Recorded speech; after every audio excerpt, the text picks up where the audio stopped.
So good morning, everybody, and welcome to this event this morning here in the ATU iHubs. It's a little bit of a wet day, but I'm great to see so many people here in the audience, so it's quite encouraging. People always say anyhow is even if it's raining here, there's always somewhere on the planet where it's nice and sunny, so maybe just cast your mind that location. So we've got a really interesting event here today. We've got Terence Morgan from GHR, and he's going to come in today and he's going to basically speak to us on, I suppose, pertinent HR changes that are taking place, and some of them are coming into effect in 2024. So he's going to talk a little bit about contracts of employment, HR policies, employment law overviews, and then he's going to talk a little bit about, I suppose, sick leave, the Sick Leave Act of 2022. And some of the changes that are going to come into place in 2024. So just a little bit about our speaker. I believe, Terence, are you a TU native, Terence, are you? No, I'm not actually. All right, but you went to St. Jarlath's, did you? Yeah. And you were a day boy in Jarlath's, were you? Aboard it. Okay. So he had a hard start, but he obviously had a good finish. So anyhow, but Terence himself, he's an accomplished business professional, and he has an extensive experience in business development, human resources, and client management. As the Director of Development at GHR Consulting, he's been instrumental in driving both growth and fostering strategic partnerships. So just a little bit about GHR Consulting. It's an emerging human resources consultancy based in the west of Ireland. The firm provides affordable HR services to business owners, including well-known companies such as Jubari of Ireland, CityLink, Kerry Developments, Joe Brothers, and Tribe Hospitality, and also Timpany Medical. So we have a client of GHR Consulting in the audience today. So that's always a good endorsement when you see one of your customers here. You know, it's either that or that they have some complaints and they want to have a one-to-one with you afterwards. So anyhow, with Terence himself, since he's joined the company, he's done a lot in terms of reduced time and costs. He's been successful in those areas with the HR functions for clients, and he's also developed a non-contractual flexible monthly plan to meet diverse business needs. So that's just a little bit about Terence himself.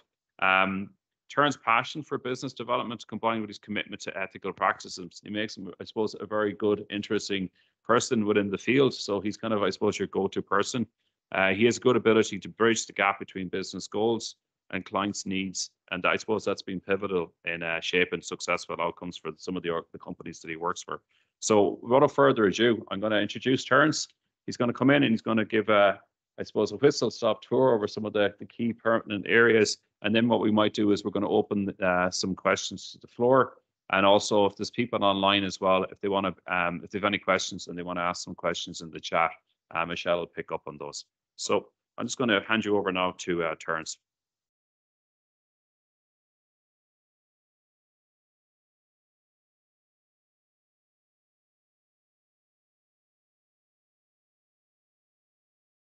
Terence, if you want to take the floor. And what we will do is we will get your presentation up here.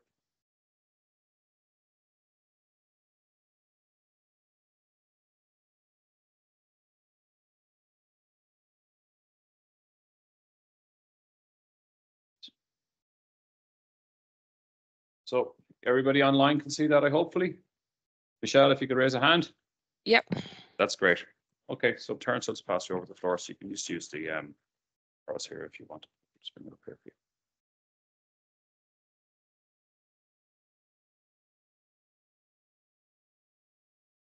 See you. Great. Okay, thanks, Terence. Okay, fantastic. Thank you very much for that, Turlock. First of all, let me just welcome everybody online and everybody in the room this morning. Appreciate you all taking the time to spend the next half hour or so with me. I'll try and wrap it up in that. Also, thank you to Turlock there.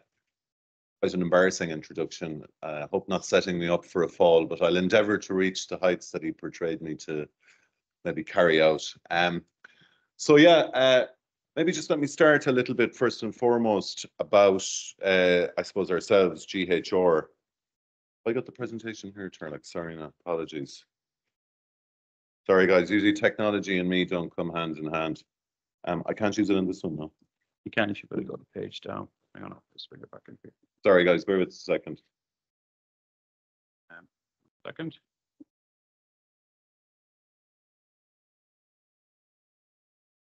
over it now.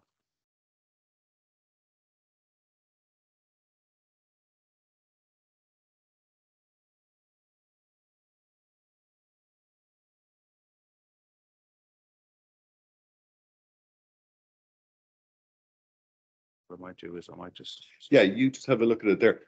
Look, I suppose I'll just give you a bit of background on GHR. While my IT support is rescuing me, is usually anyone that knows me usually with IT. When I do an event, I have an effect on technology that seems to mess it up. So, very good friend of mine, Rory Guckian from GHR Consulting, founded this company in 2019, in the summer of 2019. If we all remember that far back, it was about 6 months before COVID. So little did we know what was ahead of us. I suppose our goal really was to support the SME sector in primarily all things HR. I've got you now, lovely. So it was primarily to support, I suppose, all the SMEs, primarily in the west of Ireland, in all things HR, recruitment, and we're also going to be adding a training division later on, probably around September, October, but just keep an eye on the social media aspect for that. That's something we're really excited about. As I briefly mentioned, it's not going to be a 3-hour presentation, you know, of what I used to call death by PowerPoint. I will try to skip over maybe some of the stuff that's a little bit more long-winded. And hopefully my goal for you guys this morning is that you will have a grasp on why HR is important in the workplace and maybe some, I suppose, of the upcoming legislation as well. Basically, on the agenda, as I said, we're going to cover an employment law overview. We're going to look at the Sick Leave Act 2022, which is in effect. We're going to touch on the gender pay gap. Work-life balance and the miscellaneous provisions bill is something that's very topical at the moment in the workplace and something that the ex-Taoiseach actually introduced. Okay. The auto-enrollment pension scheme, I can, for the first time ever in the last 10 years, I can categorically tell you today that this is coming into effect on the 1st of January 2025. It's something that's been kicked around for the last number of years, but I heard Minister Humphreys on the radio yesterday saying that we will go live for that. That's a massive change in employment law, I suppose, legislation in Ireland, and employers needed to be ready for it. I think we're one of the last developed European countries to introduce this. It's been a ticking time bomb, really, with an aging population. So I suppose better late than never. And then we look at a few of the more minor changes, and then at the end look at best practices. So I suppose, as I said to you at the outset, there's a quite an, I suppose, embarrassing photo of myself and Rory. We're looking very happy in that. I think Rory's very happy this week. If he's looking in, I think he's looking on from a beach in Italy, so he's not too worried about the rain, and hence I'm here. So recently, in a market survey that we carried out, we found out around Galway that people knew who we were, right, but they didn't have a clue what we did. So we decided to insert a slide. Basically, anything HR we can look after for a client. I was speaking to somebody yesterday who was looking for us to support somebody within the organisation in HR. And then the previous day, I was looking at somebody who was looking to outsource completely to us. So I suppose we do really everything from contracts of employment, all the way to consultancy, all the way to recruitment, all the way to training. You can have as little or as much as you need, but that's usually determined by the initial consultation. I think Turlock mentioned some of our clients there. Primarily, our client base is west of the Shannon. And then if we were to hone that down again, most of our client base is around the Galway city area. I think there's 3,500 SMEs in Galway. I would maybe hazard a guess to say about 30% of them are fully compliant. But that leaves a chunk of 70% who need support. So GHR are always happy to support any potential new startups or businesses like that. As I said at the outset, we don't charge any fee for the initial consultation. Sometimes people just need a bit of a steer, and it was really important to us to do that. It's important to me as well to know that, and I think Turlock mentioned it, one of the reasons we set up the company was to do things in the right way, you know, when it came to culture and all of that. And it was really important to us in our own business that we really had a look at that with our own team. And I touched on Rory's working remotely from Italy today. I think Lauren is working remotely from Valencia in Spain. myself and Jordana, who's actually in the audience this morning, and Nargiz and Niall are holding the forge in rainy Galway. But we have our own plans to change that later in the summer. So it was really important to us to be able to do that for our, for our staff and ensure that they can grow professionally, but also have a life outside of work. Some of the training that I mentioned is something that people came to us, and this is something you might keep an eye out for. We had spoken to a lot of people who maybe had a remit within their organization for managing staff, may have had a lot of experience, but really didn't have an understanding of why they were doing what they were doing. So something we will be rolling out later in the year is on-site training for clients. And that's something that will be open to, I suppose, clients at a client rate and also any potential new business. So very quickly on them, it's the likes of your disciplinary and investigation, your HR and compliance essentials, your policies, and your performance management. But more about that later. So the whole area of employment law, it's always good to start with, I suppose, the foundation. So with employment law, it always talks about the rights and entitlements of the employees and the obligations of the employers. So they're two very important distinctions. All the pieces of legislation that are written in legislation in Ireland are for the benefit of the employee, and the obligation is on the employer. Sometimes when I meet more traditional businesses, often the comment I will hear is, well, it was started by my dad. We're on the go 30 years. We've never had contracts of employment. So why would we introduce them now? Well, the number one reason is because you're bound by legislation to do it. And number two, you have to have some kind of a map there or some kind of a plan for both parties to know where you're going. One other question that usually comes up when I talk about this is, if I introduce them now and somebody goes to the WRC and says, well, I've worked there for 25 years, but I've never had a contract till last week. All the WRC are concerned about, is what's in place on the day that they visit. So I wouldn't be concerned. In other words, it's never too late to ensure compliance is attained through your contracts of employment. And also, among the many other things that the SME owners have to look after, you have to ensure that your legislation is up to date. No matter how busy you are, stuff like I didn't know or I didn't have time is not an excuse. It's really important that you keep abreast of change as it happens. And the last 18 months to 2 years has been huge in that. Some examples of the employment law legislation that's in effect at the moment, and in Ireland there's about 30 pieces that are live. The reason I put up this slide here is the one piece of legislation that you will never see is the Employers Act 2024. And that's very simply for the reasons that I stated already. All these pieces of legislation are written to protect the employee. So the employer is on the other side of the fence. Really what's going to give you some power in managing staff is to ensure that they are all in writing, and it's not verbal, and it's not implied, and it's not hearsay, and it's not do you not remember.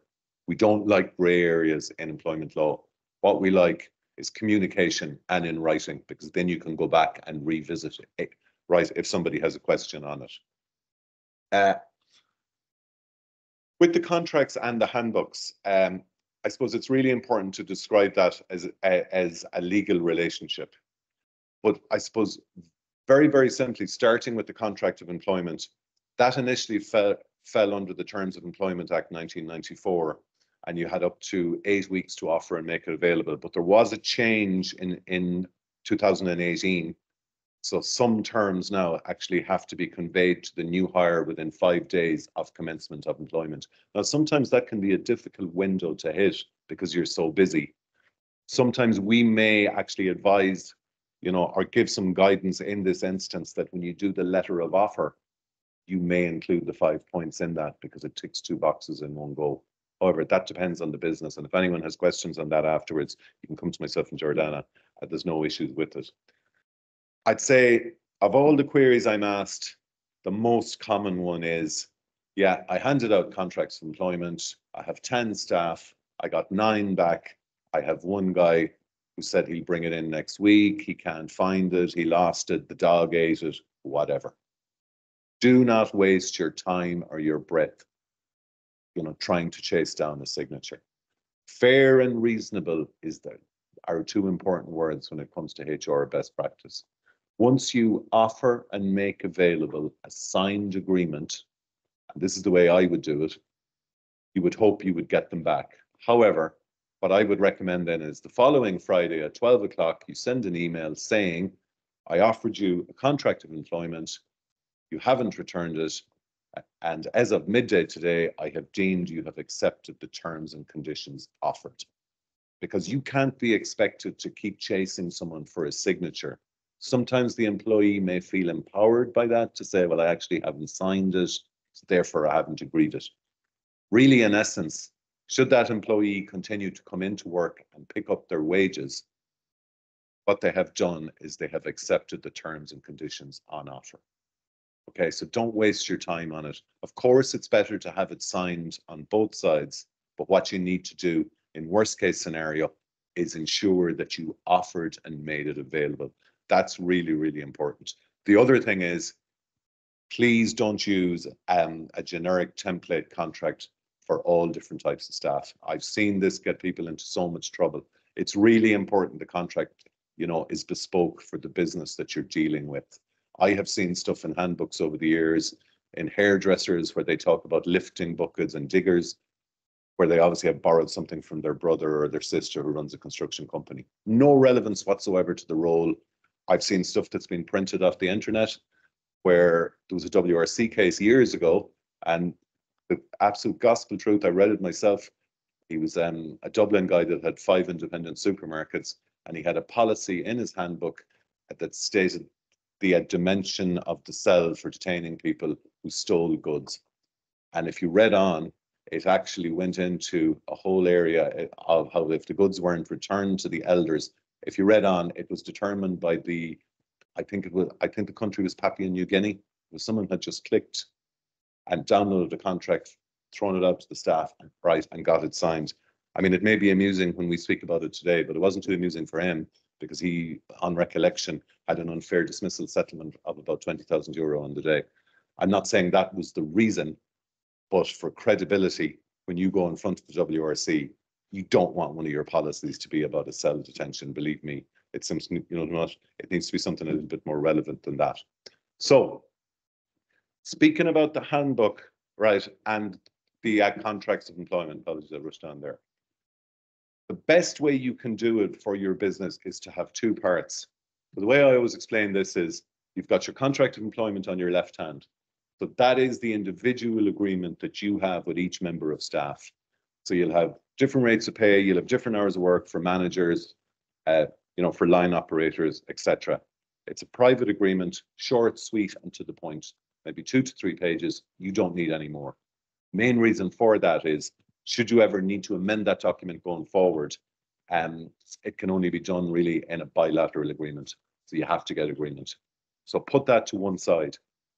The second piece of documentation, which isn't actually a legislative requirement because you can put everything into the contract of employment, and really that was the older way of doing it, right? Is your staff handbook, or is your HR manual, is your operations manual. It really has so many different names. And this is the general agreement that you have with every staff member that crosses the threshold. This really is so beneficial for, I suppose, an operational point of view and for staff management. And the reason being is you can implement policies here unilaterally. So say, for example, we do a lot with retail. Sometimes they don't take in a mobile phone policy when they start. Now, we all know what we're like with our phones these days. You know, like they're part of us, really. It's never going to be applauded if you decide in your business that I'm going to ban phones while you're on the floor, you know, because they're taking up too much time. And if you want to try and introduce that through a contract of employment, you're going to have to get a signature. Whereas if you introduce it through a handbook, you can just memo it out and say, such as of 8 a.m. on whatever it is, the 20th of April, we have a new mobile phone policy in effect for all the staff working on the floor. Now, people will come to you and say, oh, but I'm expecting an emergency. Look, I mean, there's always a way to get messages to people. However, and I've seen it myself, in coffee shops, where someone is actually, I'm just remembering when we were in the airport recently, I actually saw a HR issue how would I describe it? It, I suppose, unfolded in front of my eyes while I was having a pint. We were in the, I think it was Terminal 1, and we were having a pint, myself and Anne, before we went on holidays. And there was a lady behind the it's a desk on her phone scrolling. She was working, and then her manager came around behind her.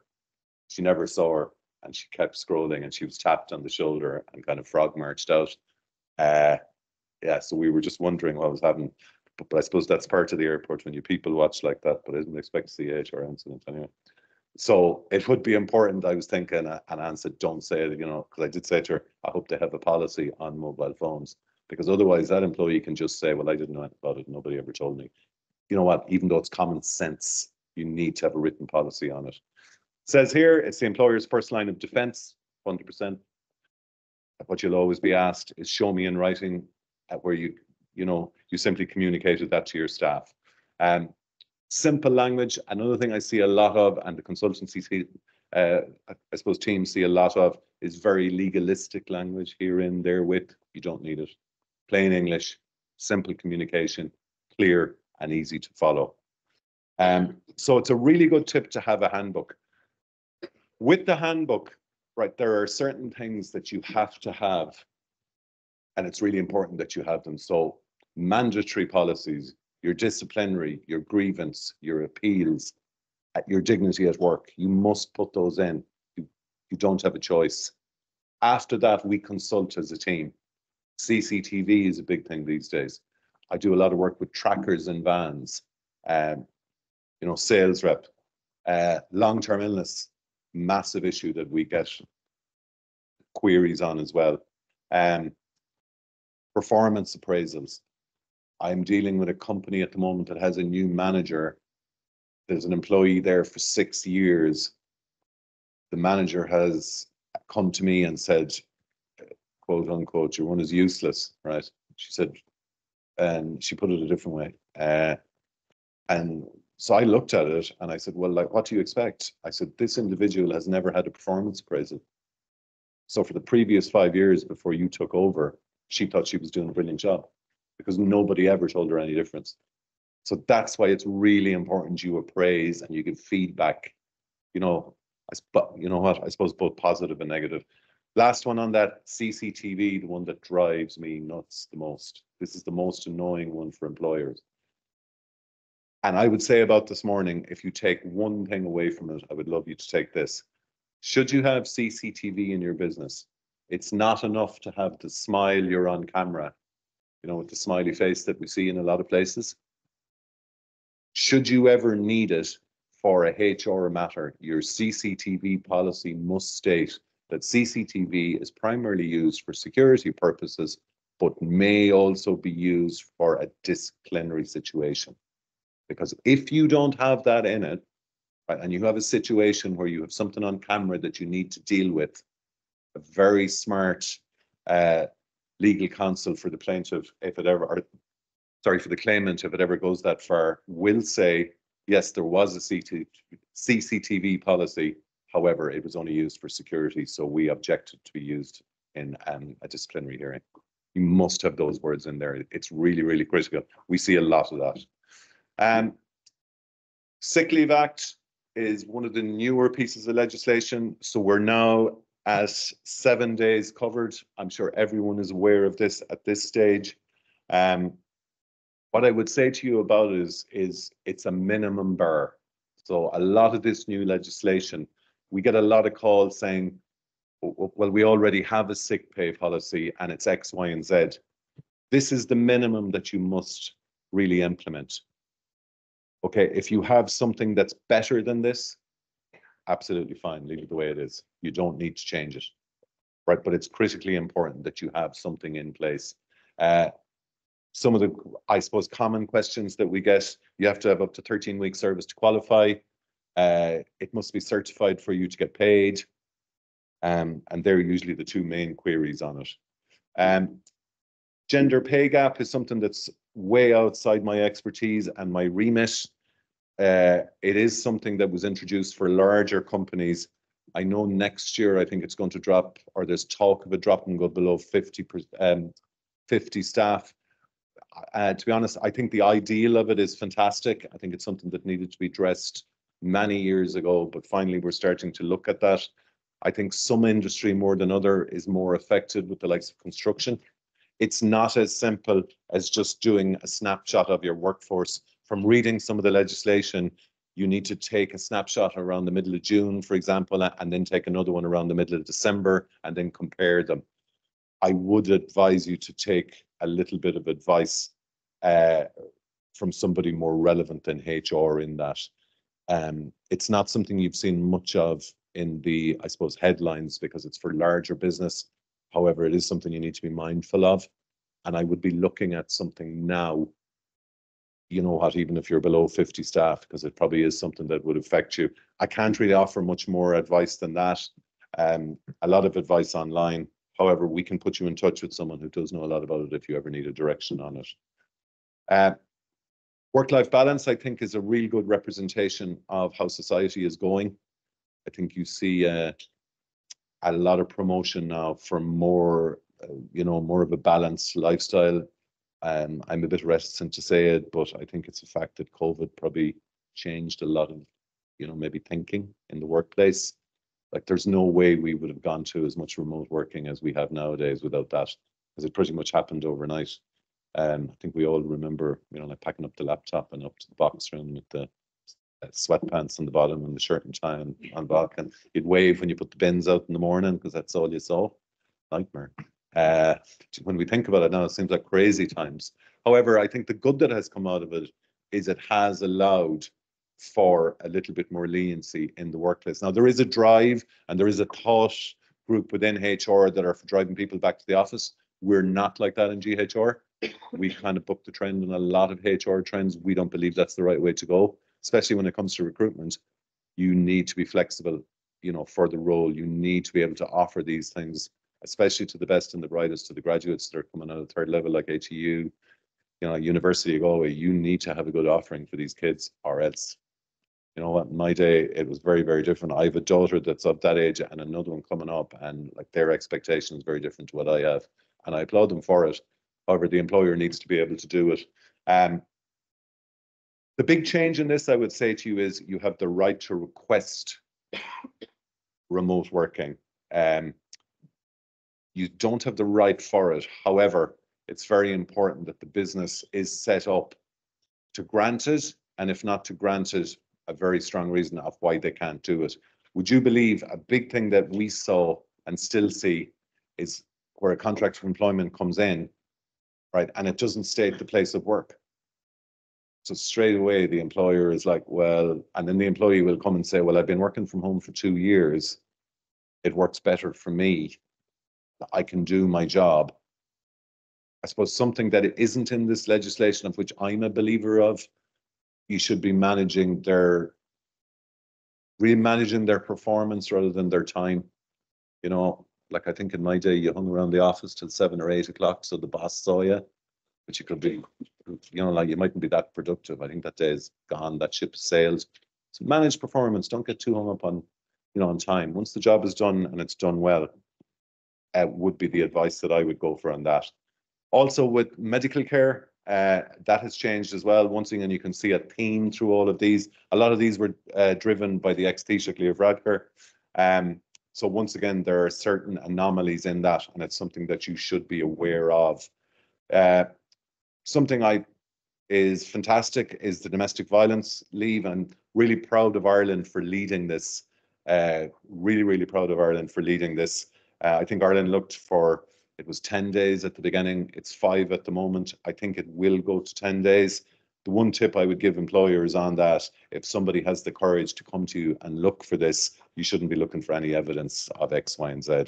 You should be granting it, and then you should be supporting them with any external services that you have. I think it's a taboo subject in Ireland still. It's been swept under the carpet for many years, and it's great to be seen it being addressed in the workplace. I'm certainly a big advocate for it anyway. I think it's brilliant. Auto enrollment is probably the biggest one that I spoke about at the beginning. And once again, we have experts in our remit that can help you with this. So this is going to happen on the 1st of January 2025. I think it's people from 20 to 60 off the top of my head, and they have to be earning over 20,000 euro, and they will be auto enrolled. And then you have some contributions from both sides. Fair play to the team, they put them in here. So it's going to start at 1.5% in 2025. And they've done some fairly decent calculations for it on there. It's a huge issue. Some of the tips I've got from people in finance that I've been speaking to is it's a really good pension scheme for anyone on the lower tax bracket. Anyone on the higher tax bracket, it's not that, it doesn't really perform that well. So you might need, from more of your executives, you might need to seek some outside consultation on that, see do they need a better scheme. But that's the kind of nuts and bolts that I've been told by the people that know. So once again, as I said, we're happy enough to offer. Yes. As far as I'm aware, the auto enrollment is going to kick in anyway, and you have to opt out of it. I think you're automatically included, but then you can opt out after 6 months, is my recollection. You know what? I'm so out of my comfort zone on finance. I have a couple of guys who really know what they're talking about. So, right, as a valued client, we have your details. So I'll get you in touch with them, and they'll be able to elaborate on you on that whole area. The thing with GHR is we'd rather give no advice than bad advice. What we can do is write the policy in your handbook and then give you some expertise advice from a third party if you require it. A couple of other final bits that you may or may not be aware of. So obviously, I have a couple in the house that are delighted with this. So €12.70 is in since the 1st of January. Something that a lot of people might have missed is the changes to the probationary period. This is really important, and it's a bit of an anomaly again, as a lot of legislation is.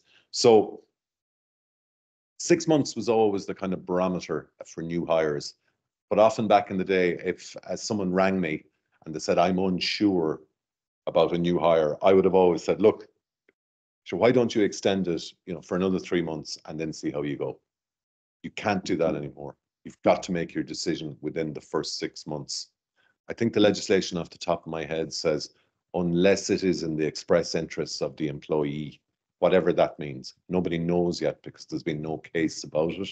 And with a lot of new legislation, I suppose what happens is, there's a test case taken to either the Labour Court or the Workplace Relations Commission.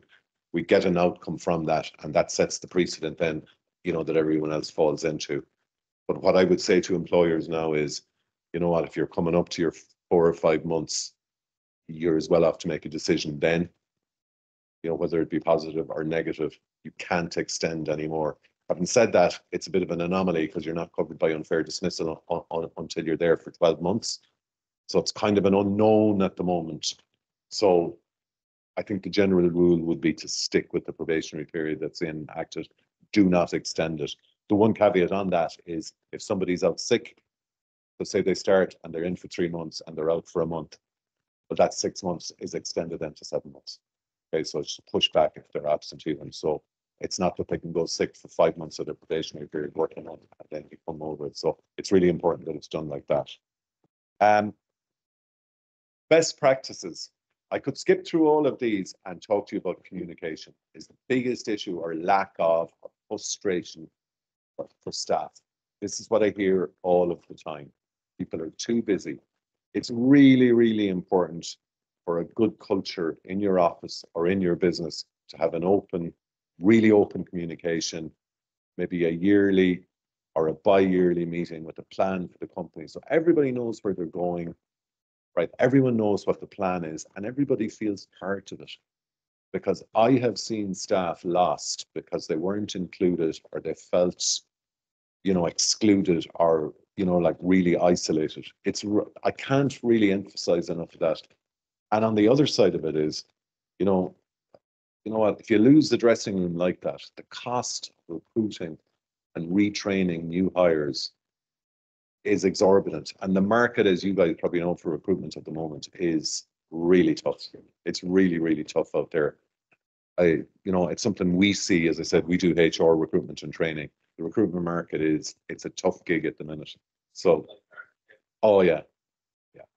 What we're seeing a lot of is people moving from job to job. We're seeing in certain industries, some of the remuneration being offered is really eye-watering stuff because they can't get people. I've seen scaled down staff numbers in businesses because they can't get people. So, you know what? If you have an employee that does a good job for you, I would value them. And it's not even sometimes with more money or more leave, although they're nice things. It's communication, and really, really make sure they're included with, feedback, performance management, which is positive and negative, and also a little idea of what direction the business is going in so they know what their future is. That's all it takes.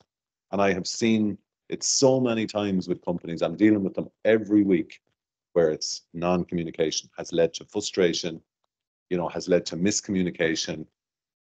And it's hard to get that back. Sometimes it's very hard to get that back because they've left mentally and it's really, really difficult. So I can't really emphasize that enough. And it's a win-win for everyone because a happy company performs way better, way better. There's no comparison. I've seen that all my life.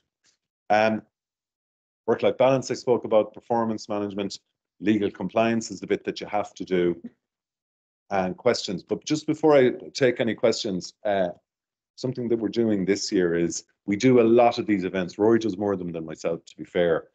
And we really, I suppose, acknowledge that people take time out of their morning to join us online and to join us in the room. So for anyone that wants a full complimentary, I suppose, consult with myself, please take note of my details. I'm more than happy to meet you for a coffee. I'm more than happy to do a Zoom, have a phone call. You just may have one or two queries that you answer.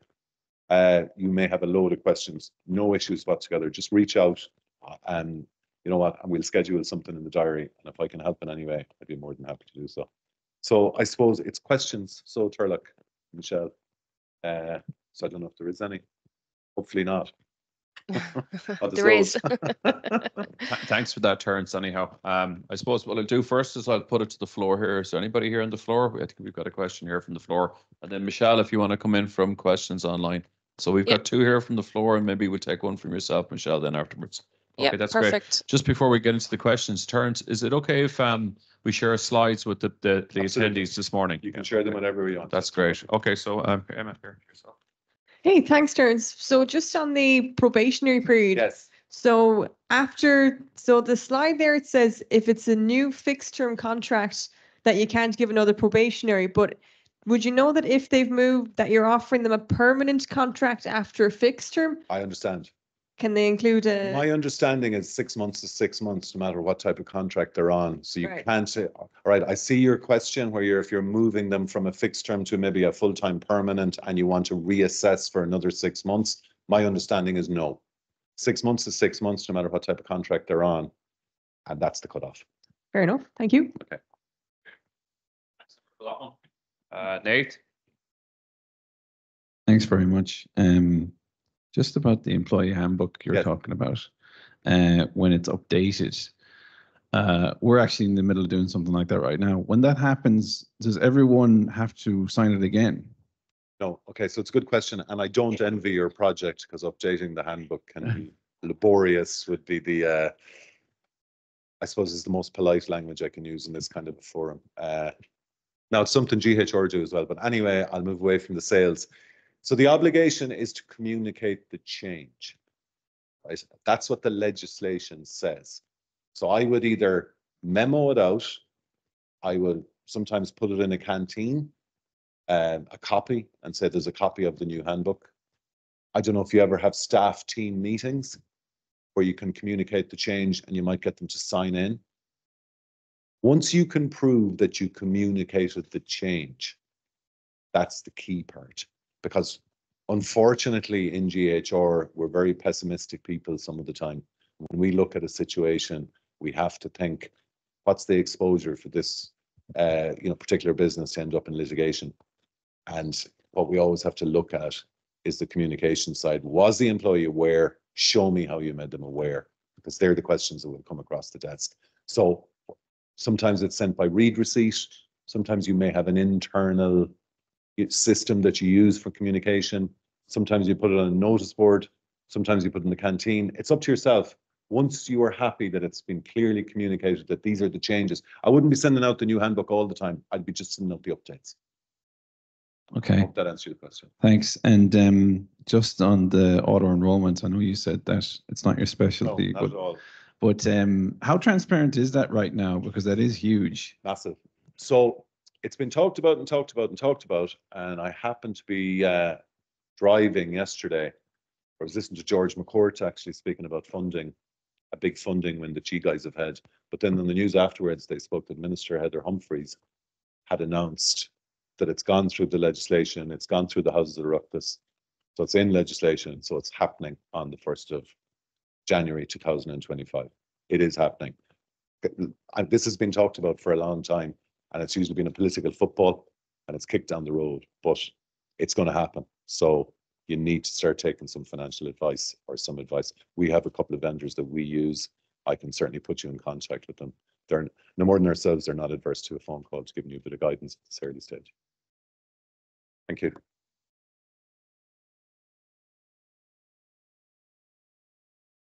Yeah.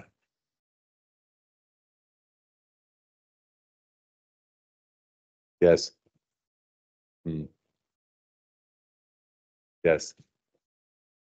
They'll be loving that.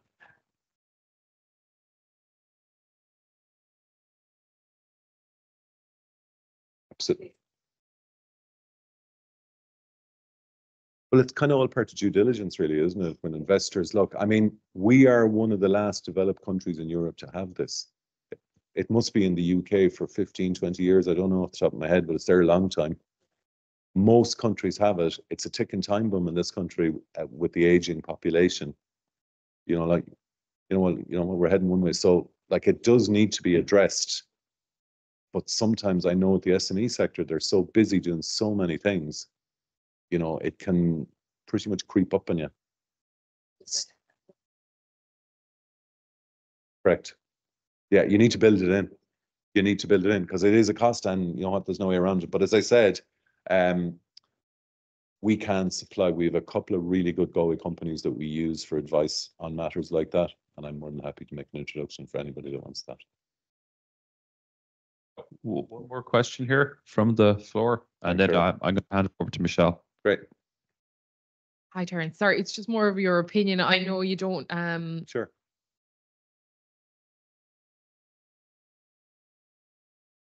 Yeah.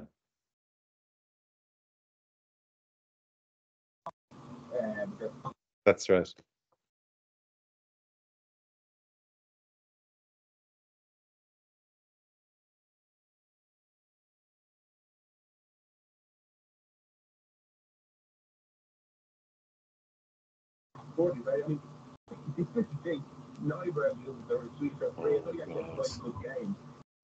Okay, that's a really, really, really, really good question. It's just so difficult to say with new legislation, and usually I answer that by saying the most important thing here is that the company you work for isn't the person that's in front of the WRC. So just make sure it's not you. Yeah, because we don't know. We don't know. I mean, it's very vague. If you read the legislation, and you obviously have, you know, it's very vague. Like, as you said, it talks about the express interests of the employee. Like, what does that mean? Nobody knows. So I can't give you a definitive answer on it, other than I would be more compliant with the probationary period than I had been in the past. Maybe. I mean, let's be honest. In the past with probationary, it was an unwritten rule that it was 6 months probation, but in brackets, pretty much everyone got extended to 9 months. Not the case anymore. That's great. Thanks for those questions, everybody. So I'm just going to hand it over to Michelle now. Michelle, if you want to come online, maybe if there's any questions from the audience online. Yeah, thanks very much. There was a question surrounding the handbook, but in answering Nate's question earlier, I think you've actually answered it for us, Okay. So thanks very much for that. There is one additional question, specifically regarding medtech companies and IP clauses. So how can medtech companies effectively incorporate IP clauses into their employment contracts to safeguard their innovations while also respecting employees' rights? Yeah. Okay, right. That's a very relevant question. So you need a restricted covenant, you need confidentiality, you need non-compete. So there's a range of policies that can be written to protect the integrity of startups. I suppose it steers employees away from thinking this is their work when they're working on behalf of the business. So that is something that we write a lot of. So it's non-compete, it's restricted covenant, it's confidentiality. It's quite a complex piece of policy writing. However, the team in our office are very capable of it. We work with a lot of startups in tech as well and in med tech, so we're kind of familiar with it. Without getting into the detail of it, it can be done, but yes, it needs to go into the handbook, and it needs to be robust, and it needs to be simple and easy to understand, not too legalistic. I'm sorry now to all, like our solicitor friends who we work with a lot, but we don't need the legal jargon. We need simple, concise, easy to understand, and communicated out. It's the same rule with every policy, really, no matter what I'm talking about. But in this instance, it's just about the, I suppose, integrity of the whole business. Yeah. Just on Thanks. that piece, would you see it being more beneficial being in a policy than in each contract? Yes. Because I suppose traditionally companies would have put it into their employment contract. 100% they would, is right. And traditionally companies would have put everything into their employment contract. However, should it be a policy that you want to amend going forward because you have changed something? And does that mean as well, if it's in a policy, it's harder to be bespoke for individuals who might negotiate elements of that in the contract? Sometimes what we will see in this instance is there'll be a generic policy for the staff, but you might have more senior executives that you want to write something extra because their interaction in the business is a little bit different. So that can be added as an addendum to their contract. We do that sometimes for more senior people. Most of the time, the policy in the handbook works. See, sometimes in HR there is a misunderstanding that you have to write everything to cover everything. You really don't. You can actually incorporate a lot of what you need into a more generic policy because it's simple. Sometimes the other ones get too long-winded and they trip themselves up. So without giving you a politician's answer, it's a bit of both, really. Yeah. 100%. You need your confidentiality. You need your restricted covenant. I would have them in for all companies, but if there's more detail, then you can look at a specific policy. Okay. Great, Terence. Thanks a million. Lovely, Turlock. Thank you. I'm gonna let you go back and sit down there for a few seconds. So look, folks, I think we're coming close to the end of the talk this morning.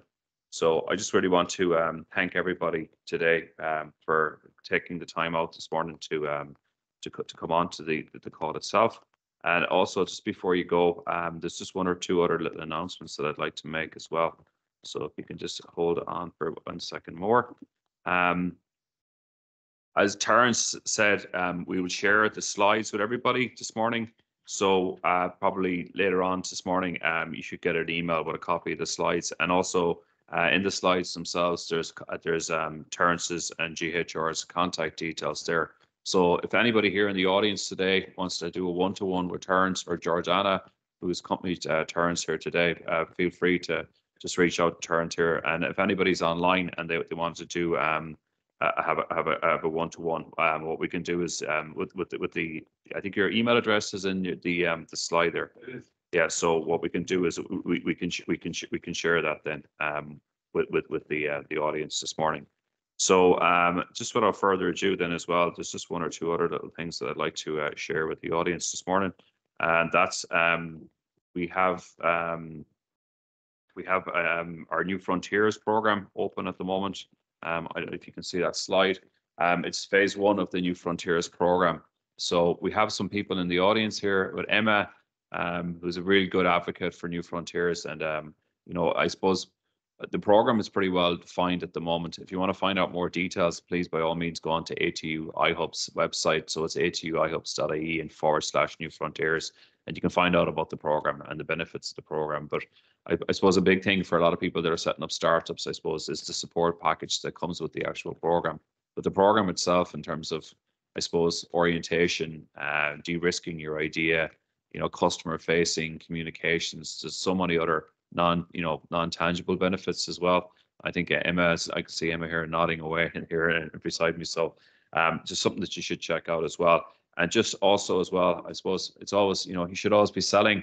And we have another event as well that's coming up on the 18th of April, which is in terms of AI opportunities in business. And I suppose this, as well as HR and some of the new impending legislation is coming into place, AI is starting to really creep into the workplace. It talks about it here a lot in ATU as well. And we have an event coming up on the 18th of April. You can register to that event online, or you could just take a screenshot of the QR code that's here on the actual slide itself for those that are online. And we've got a really good speaker. And we've got Mark Kelly, who wrote the book AI Unleashed. But Mark also hosts the Ireland's AI Awards as well. So he's a really good influencer within the actual whole AI community. So I think anybody that attends the event, no matter what walk of life or what area or category your business is in, I'm sure Mark will have a lot of really good case studies that he can talk about. So that'll be that event is going to take place as well, fully online as well. So it should be a really good interactive event. And I think Mark is going to walk us through some of the some of the well-known and maybe lesser well-known AI tools that are available as well that are in the public domain. So I think that's going to be a very beneficial webinar. And I'm sure you'll hear all about the benefits of New Frontiers and maybe some of the companies that AI companies that have gone through the program.